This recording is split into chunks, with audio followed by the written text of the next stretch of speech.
Sempat menjadi tukang kursi keliling bersama salah satu adiknya, Dandan, sang sarjana muda mengawali karir profesionalnya sebagai seorang pengajar di STM Negeri 3 Kebonsereh, Jakarta pada tahun 1970-an. Profesor kelahiran Garut 27 Juli 1943 ini mengabdikan dirinya sebagai guru sekolah menengah atas selama hampir 4 tahun. Saya kenal akrab dengan Pak Parera. Pak Parera itu wakil dekan FPS IKIP Jakarta saat itu. Nah, kebetulan saya ketemu, beliau itu menginformasikan kepada saya ada surat katanya permintaan tuh jadi dosen. Kamu pantas jadi dosen ya katanya. Tapi jangan di sini. Mau nggak di Jember? Boleh Pak, Jember. Tuh begitu dicari suratnya dari Jember itu tidak ada. Yang ada dari Semarang katanya itu meminta. Lalu Pak Parera menganjurkan untuk menghubungi Bu Ramina. Rupanya Pak Parera kenal dengan Bu Ramina. Kemudian dites oleh Bu Ramina itu.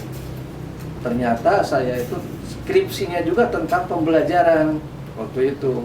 Jadi Bu Ramina itu meminta saya supaya mengajar metodologi mengajar waktu itu. Baru mengajar beberapa tahun sebagai seorang dosen, Profesor Dandan kemudian ditawari untuk mengikuti tes melanjutkan S2 di IKIP Jakarta yang sekarang dikenal dengan sebutan Universitas Negeri Jakarta. Bu Yayu yang mendukung itu, udah Dandan aja ya, mau nggak katanya ke sana itu S2. Saya mikir, padahal itu tesnya tuh 4 hari lagi, tes S2 itu.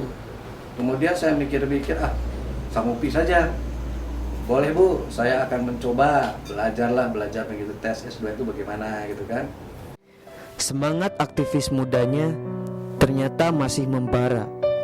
Pasalnya, setelah ia menyelesaikan studi S2-nya, tanpa jeda, Profesor Dandan pun langsung melanjutkan studi S3 konsentrasi metodologi penelitian masih di kampus yang sama. Yang mengesankan di S3 itu ada 2 hal. Satu, proses pembimbingan itu, terutama pembimbingan Bu Sabarti. Bu Sabarti itu pembimbingan S1, S2, S3 saya. Nah, pada saat itu ada penawaran dari Amerika untuk menjaring mahasiswa dari Jakarta untuk belajar di Amerika waktu itu. Dan kebetulan saya sudah membuat proposal S3 tentang pendidikan anak-anak, tentang balita, tentang pemerolehan bahasa. Dan itu disenangi oleh Profesor Clark namanya, Profesor Clark yang menjaring itu.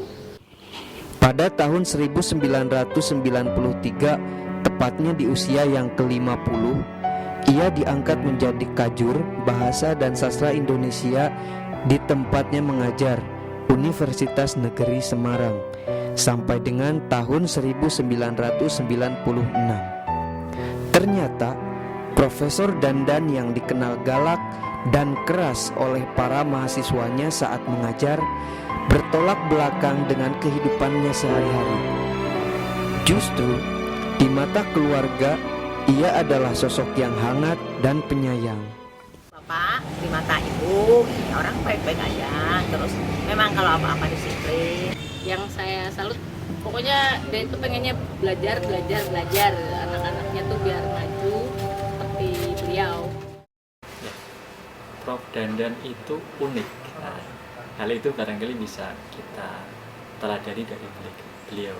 di dalam mempertahankan prinsip, di dalam mempertahankan konsistensi beliau. Prof. Dandan di mata mahasiswa seperti saya ini adalah sosok yang cerdas. Pak Dandan itu berwibawa. Menurut kamu? Irit kata-kata. Namun di balik semua itu, beliau adalah sosok yang ramah, sosok yang punya komitmen yang tinggi agar mahasiswanya itu bisa menguasai apa yang beliau ajarkan. Ia mengaku tak pernah sekalipun bercita-cita menjadi seorang pengajar ataupun dosen. Tapi menurutnya, ini adalah takdir yang dapat ia jadikan ladang pengabdian untuk bangsa. Saya teringat kepada jargon, kalau disebut jargon barangkali ya, jargon pendidikan itu adalah guru. Coba saya baca dari buku yang namanya ini nih ya. Ini buku judulnya itu Spiritual Teaching, Abdullah Munir. Di pendahuluan itu mengatakan bahwa at-tariqatu ahammu minal maddati, al-ustadu ahammu minat tariqat, ar-ruhul ustadu ahammu min kulli syai'in. Jadi ar-ruhul ustadu, ustad, guru yang punya ruh suci, yang amanah, cinta kepada peserta didik, cinta kepada pendidikan. Bukan cinta kepada duitnya, tapi cinta kepada nilai-nilai moralnya.